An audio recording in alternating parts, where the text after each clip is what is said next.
In this video, I show off the second big book I was able to pick up at Torpedo Con and talk about why I think it is the most undervalued comic in all of Marvel Comics.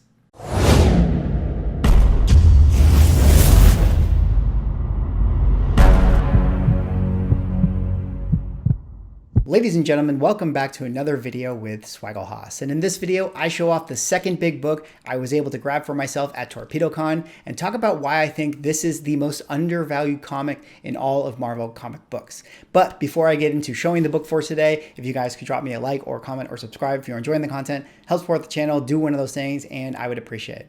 All right, that said, let me get into showing off the book here today. In case you guys didn't see my video yesterday, I showed off one of the big books I was able to pick up. That was a Fantastic Four 49. Now, a little bit of a recap as to how I was able to get that book. I went into the show with a list of books I really wanted to get. I wrote down the grades that I was wanting to pick up. I wrote down the prices that I was willing to spend for those grades. And then when I walked into the room, I surveyed the floor. I went to every single booth, looked on the walls, tried to see if those books were there. And sure enough, at one of the booths, he happened to have two of the books that I really wanted. One of them I showed off yesterday. That, of course, is the Fantastic Four, number 49, First Full Galactus, Second Silver Surfer. And the other book is this one right here. So I asked to see them together. I threw out to him, hey, if I bought both of these books for cash, right here together, could you meet this number? I gave him my number.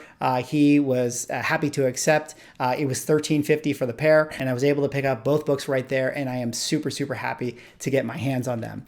So without further ado, I guess I got to reveal this book. Maybe you guys already guessed what it was, but yesterday I got Fantastic Four number 49, and today I am going to show you guys Fantastic Four number 52, first appearance of Black Panther. Now, this is a book that I think is so undervalued and so underrated. It is actually insane to me when you compare the numbers of this thing to other comic books that are, in my opinion, comparable to this character.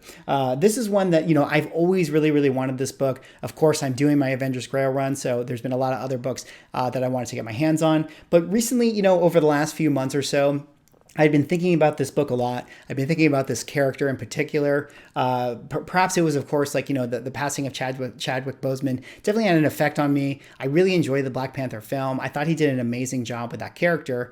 And, I think that sort of set off the chain of events of me wanting to get my hands on this book. And it's interesting to me because when I really started to do the research for what this book was being charged at, I was like, okay, I'm going to go get it. What are some of the values? What are some of the grades? It was shockingly low to me when I started to realize what the prices were for this book. Now, let me give a little bit of a caveat here.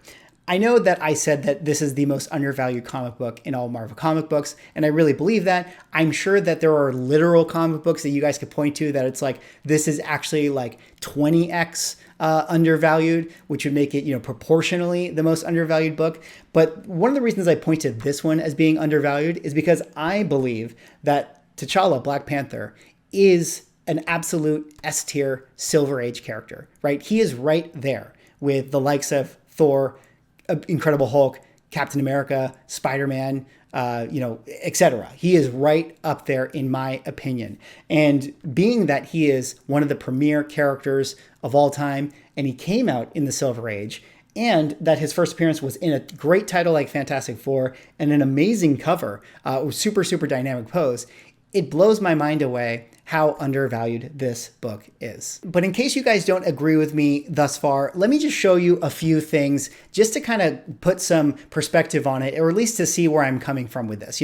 I pulled up a few examples that I wanted to kind of show off and, talk you guys through why I think this book is undervalued. So I did this in my video where I talked about the first appearance of Apocalypse, and I pulled up a Ranker article. Again, take this with a grain of salt, but this is just a very quick sort of snapshot way of evaluating character popularity, especially amongst, that of like, quote unquote, like normies, like people who are not necessarily hardcore comic book collectors, but people who have like an awareness towards the brand of characters. So in this particular article, this is from last year, it has a current running total of 1.7 million votes, right? So quite a lot of people overall.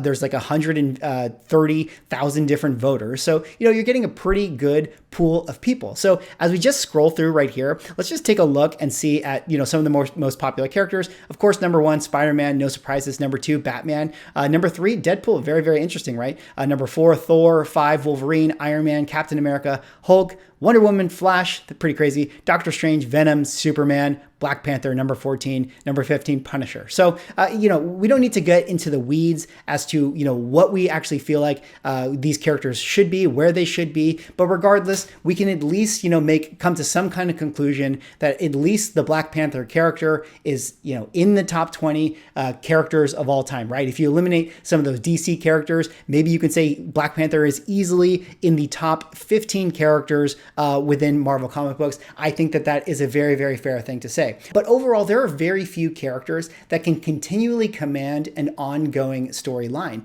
And one of those characters that actually can do that is Black Panther. I mean, he's, ever since the 70s, when he sort of got his own sort of solo stories, he's actually been able to maintain some kind of awareness to pop culture and some kind of brand affinity to Marvel comic book readers. And with the success of the Black Panther film, that has really catapulted him to new heights. And, what's interesting about that too, is just, it's beyond that of him being a popular character. He is now a cultural phenomenon, and is going to be a cultural phenomenon, for, the rest of history, at least the rest of, pop culture history. It's so significant, and I don't see that going away anytime soon. Now, one of the other things I want to show you guys here is, there's this great YouTube video channel that's called Data is Beautiful, and they do these really great infographics where they show, different things like, the most valuable this of all time, the highest price this of all time, or like, the most popular this of all time. And one of the ones that I pulled up for you guys right here that I just kind of want to show you, again, to just sort of put things into perspective, right? When we're just looking at things side by side.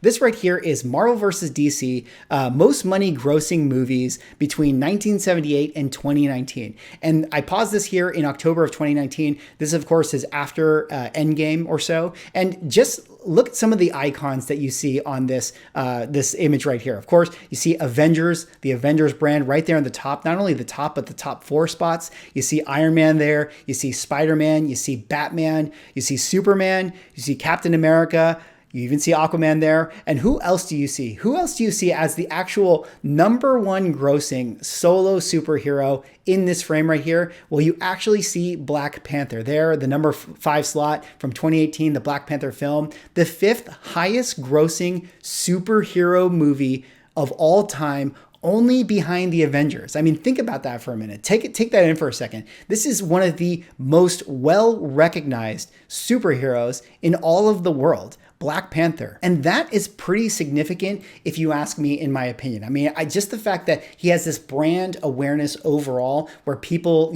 see him in pop culture and they celebrate him as a superhero. So now we got to talk about, the first appearance of him in Fantastic Four number 52. And we got to talk about the value of this book. Now, there are a few things that, of course, are going to affect the value. One, it's going to be, supply demand, right? What year did this come out in? There's a reason why books like Fantastic Four number 1 from 1961 are more expensive than books like this that came out in 1966. It's like a 5-year older book. There's probably much less supply overall. Marvel comics weren't quite what they were. I mean, over those 5-year period, they would, be significantly more popular even back then in the 60s. So that is a variable as to what a value of a book is. Additionally, there's going to be, just history within comic books. Certain people within the comic book collecting community, we just deem certain books valuable for various reasons. And so we like to think that, Fantastic Four number 1 and Amazing Fantasy 15 number 1, these are, the creme de la creme, and these books should be of a certain value. And, it is what it is. It's just the culture surrounding the collecting industry. And then we talk about brand awareness. And so I've just given you a bunch of examples of why I think Black Panther's brand awareness is super, super high. So with all that in mind, with all those things being said, let's now take a look at some of the values of the books side by side, stacked rank by character. So if we just pull this up right here, again, I started to do a Google Excel sheet right here, and I just kind of want to show you guys some things side by side. So here I have, this is just superheroes coming out of the Silver Age, and I happen to put them in order of what I felt like brand affinity was, right? The popularity of the brand. So Spider-Man was number 1 to me, X-Men was number 2, then Iron Man, etc., etc. We don't need to go into the weeds of if you guys think I got this right or wrong. This is just a general order of what I think the pop culture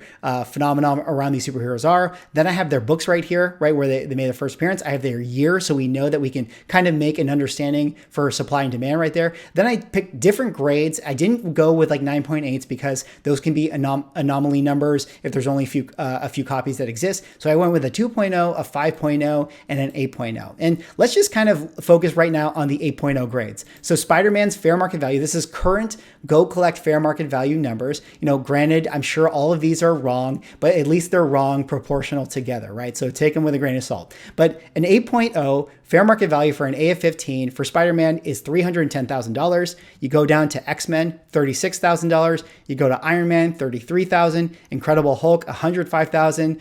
Thor, $58,000. Captain America, $7,200. This is, of course, his first Silver Age appearance. So, we don't need to discuss this. And then let's go to Black Panther here. What do we see? This is fair market value, 8.0 grade, $3,900. Okay, let's finish out the list. Fantastic Four, $175K. We see Doctor Strange, $15,000. We see Daredevil, $15,000. We see Silver Surfer, a book that came out right around the same time as Black Panther, $6,500.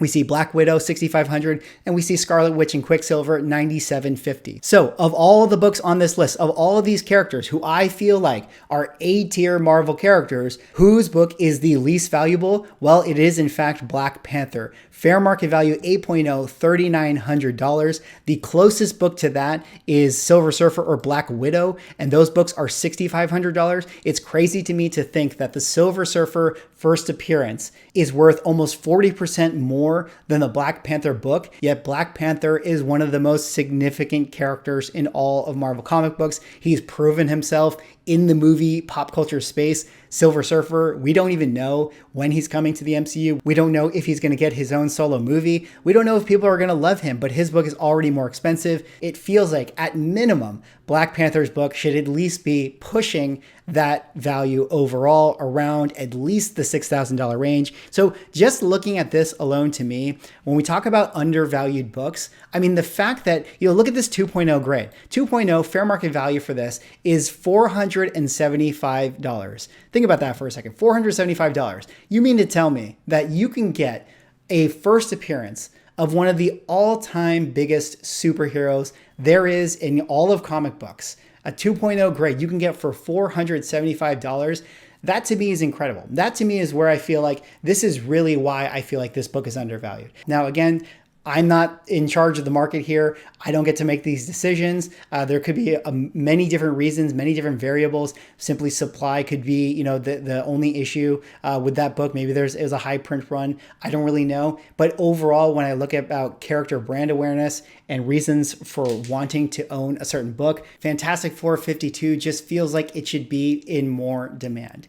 Anyways, that is all I have for this video. That is me showing off the new book in my collection. I don't know, undervalued, overvalued, whatever you want to say. I'm so happy I got this book. I believe that it is significantly undervalued, but I don't have to worry about where the prices go from here because I now have it in my collection and I'm going to put it on the wall behind me. Anyways, let me know what you guys think. Do you guys think this book is undervalued? What other comics do you think are undervalued in this market? Drop me a like, comment, subscribe if you're enjoying the content, and I will see you in the next video.